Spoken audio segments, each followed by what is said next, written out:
Hello students, let us start off with the topic of inequalities. Now we know that for any two real numbers a and b, exactly one of the following situation is valid at any time. So firstly, either a is equal to b, or a is less than b, or a is greater than b. Right? So the first case we call as equality or equation, right? Because there is equal to sign. Whereas the other two we refer to as inequalities or inequations.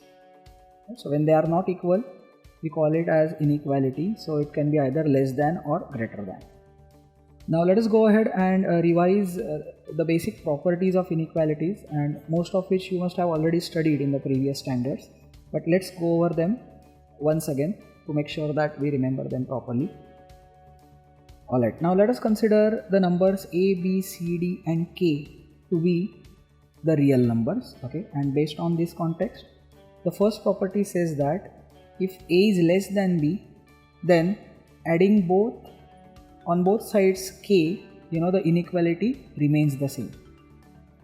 So that means when we add the same real number on both sides of an inequality, the inequality remains same. So whether it is less than or greater than type, the inequalities will be retained.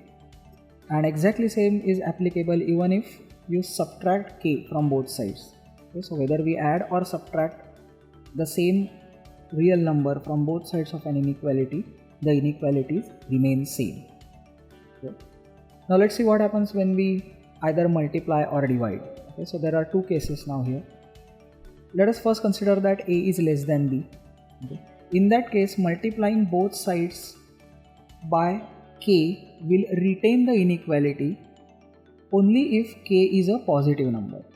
Okay. Similarly, by dividing both sides by k also, the inequality will be retained. By retaining of inequality, we mean if it was originally less than type, then after multiplying by k or dividing by k, it still remains as less than type only.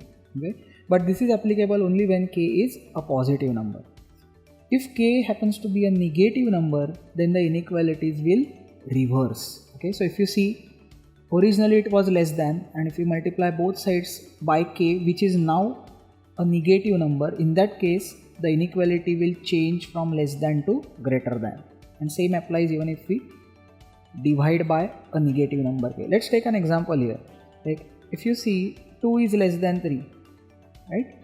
If we multiply both sides by a positive number, say let's multiply both sides by 5, okay, so we get 10 is less than 15. So you see, when I multiply both sides by 5, which is a positive real number, the inequality remains the same. So less than remains as less than only, even after multiplying by 10.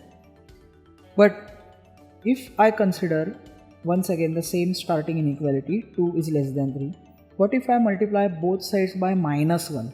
So minus 1 is a negative number. So we'll get minus 2 and minus 3. And what's the relation between minus 2 and minus 3? You see, the inequality gets flipped. So therefore, when we multiply both sides or divide both sides by a negative number, the inequalities will flip. Right? So exactly the same set appears in case of greater than inequality also. So it will be either same or reversed depending on whether k is positive or negative respectively. Right? Let's move on to the third property. Now that is in relation with taking reciprocals. Okay? So here let's consider the first case, that is if a is less than b and of same signs. So what that means is either both a and b are positive or they both are negative. Okay? In that case, when we take the reciprocals, then the inequality will reverse. So less than will become greater than. And if it is greater than, then the greater than will become less than.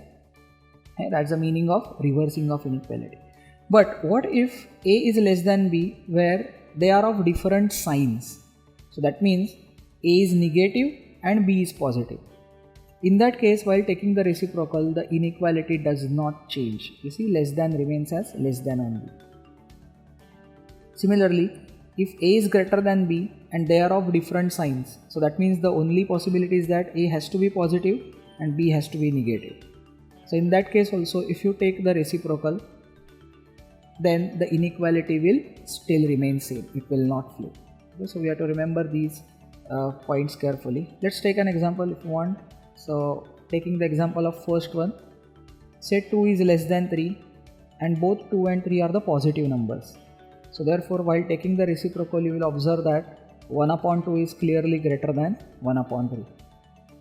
Right? On the other hand, if you consider A is less than B, but where A is negative and B is positive. So suppose I consider minus 2 is less than 3, correct? Because any negative number is obviously less than any positive number.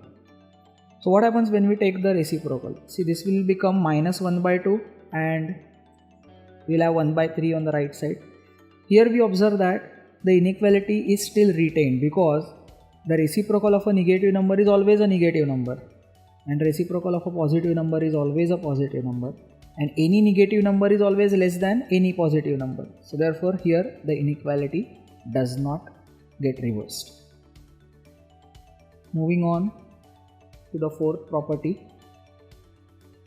Now if we have two fractions having some order relation between them, that is say A upon B is greater than C upon D, then we know that doing these cross products we can write A into D has to be greater than B into C, and if we have the less than inequality then we have A into D is less than B into C. Okay.